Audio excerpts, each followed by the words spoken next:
اس programme کے sponsor ہے سواگت ادرک لہسن اور مسالے 100% پیور اینڈ ہائیجینک۔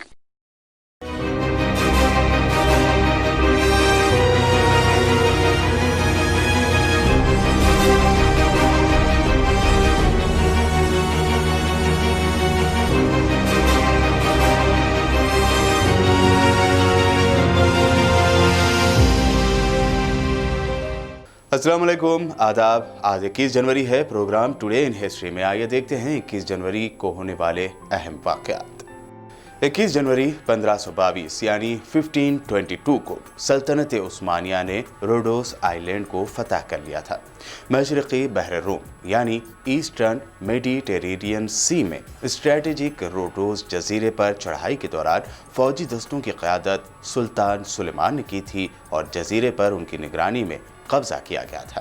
جزیرے پر موجود نوابوں نے 9 مختلف آرٹیکلز پر مشتمل ایگریمنٹ کے ذریعے روڈوس اور دیگر 12 مختلف جزیروں کو ترکوں کے حوالے کر دیا تھا۔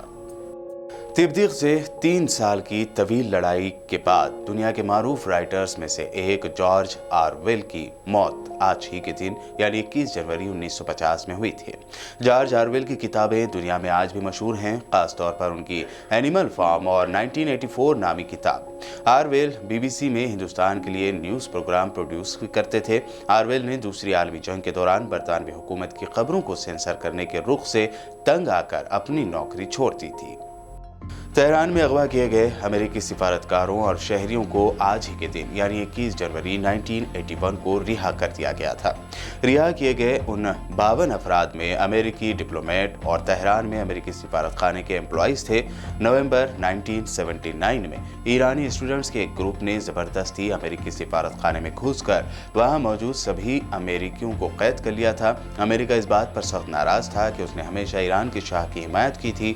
ایران کے شاہ نے جنوری 1979 میں ملک چھوڑ دیا تھا۔ شاہ اکتوبر کے مہینے میں امریکہ کینسر کے علاج کے لیے پہنچے تھے۔ ان اسٹوڈنٹس کی مانگ تھی کہ شاہ ایران واپس آئے اور ان کے اوپر جن جرائم کے الزام لگے تھے ان جرائم سے جڑے مقدمات کا وہ سامنا کرے۔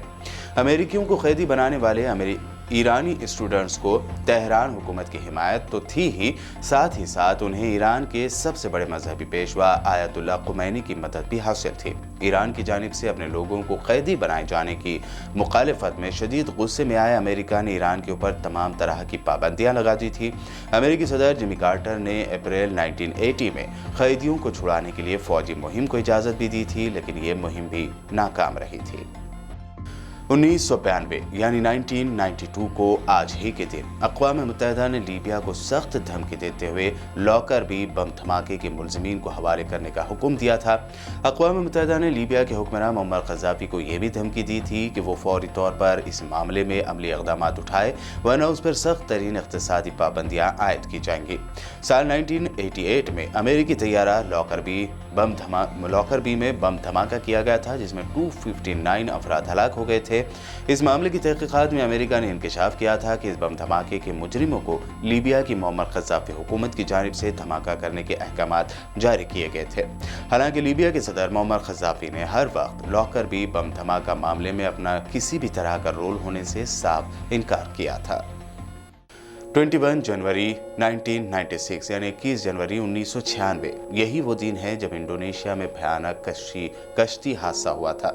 555 ٹن وزنی کشتی کا استعمال ٹرانسپورٹ کے لیے ہونا تھا جو انڈونیشیا کے آئی لینڈز تک جاتی تھی۔